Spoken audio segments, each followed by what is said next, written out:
Pernah kepikiran nggak gimana sih caranya kita tahu kondisi keuangan asli dari sebuah bank raksasa? Bukan cuma dari berita aja ya. Nah hari ini kita bakal coba jadi dokter keuangan. Kita akan bedah bareng-bareng laporan tahunan BRI untuk tahun 2025. Tenang aja, ini bakal lebih seru dan gampang dari yang Anda kira. Oke, jadi pertanyaannya simpel tapi penting banget. Di luar semua headline berita dan naik turunnya harga saham, gimana cara kita dapat cerita yang sesungguhnya tentang kesehatan sebuah perusahaan?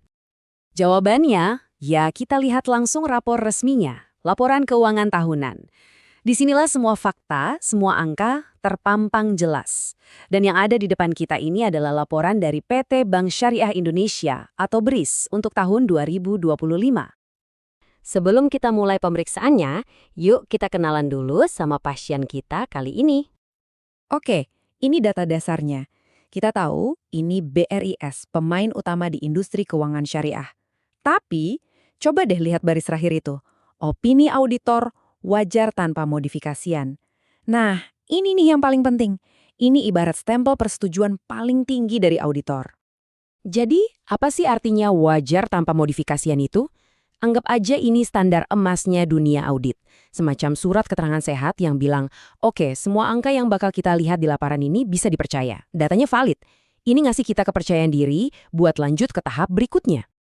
Nah, karena kita udah dapat lampu hijau dari auditor, sekarang saatnya kita cek tanda-tanda vital pertama dari BRIS. Apa aja yang mereka punya, yaitu aset, dan apa aja kewajiban mereka, atau liabilitas. Inilah jantung dari pemeriksaan kita, laporan posisi keuangan. Ini kayak foto ronsen kondisi keuangan BRIS. Kita bisa bandingin langsung kondisi akhir tahun 2025 sama tahun sebelumnya. Angka pertama yang langsung kelihatan, wow, gede banget.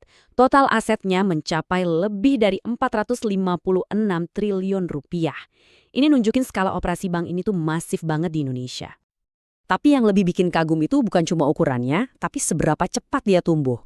Bayangin, dalam setahun aja aset mereka nambah 47,5 triliun rupiah. Itu pertumbuhan yang luar biasa. Terus kenapa sih pertumbuhan aset ini penting banget buat bank? Gampangnya gini, aset bagi bank itu ibarat bahan bakar untuk mesin pertumbuhannya.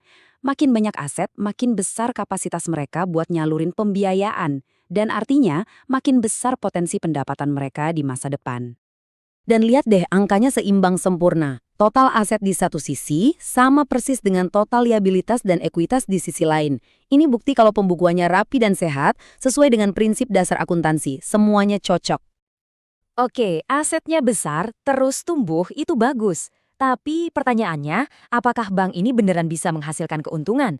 Yuk kita cek rapor kinerjanya. Dan jawabannya, iya banget. Lihat grafiknya deh, laba mereka naik dengan jelas. Dari 7 triliun di tahun 2024, jadi lebih dari 7,5 triliun di 2025. Ini nunjukin mesinnya nggak cuma besar, tapi juga efisien menghasilkan keuntungan. Nah, buat investor, ini nih yang paling ditunggu-tunggu.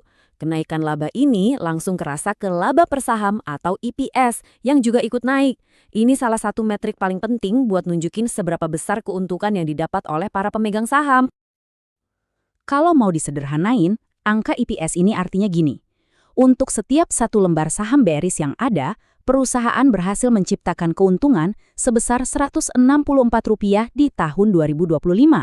Ini bukti nyata nilai tambah yang mereka berikan. Oke, kita masuk ke tes diagnostik terakhir. Seberapa tebal sih bantalan pengaman keuangan bank ini?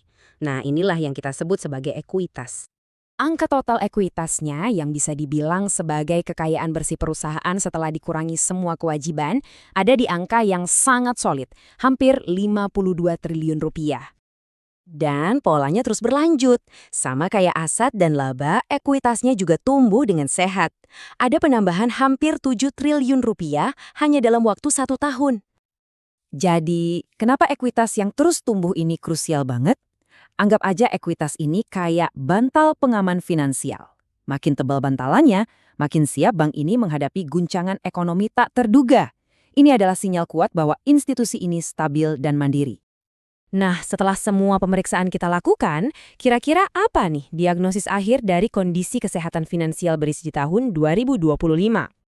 Diagnosis akhirnya BRIS ada dalam kondisi yang sangat prima. Rapornya biru semua, pertumbuhan asetnya kuat, profitabilitasnya meningkat, nilai untuk pemegang saham bertambah, dan yang paling penting, fondasi keuangannya atau ekuitasnya makin kokoh, didukung oleh kepercayaan penuh dari auditor. Jadi laporan kesehatan untuk 2025 udah sangat jelas hasilnya positif. Tapi ini justru memunculkan pertanyaan baru yang lebih dalam. Kalau kita bedah lebih jauh lagi asetnya, kira-kira jenis pembiayaan apa yang jadi motor penggerak utama pertumbuhan ini, dan strategi apa yang akan mereka pakai untuk terus melaju di masa depan? Nah, itu pertanyaan menarik untuk penelusuran berikutnya.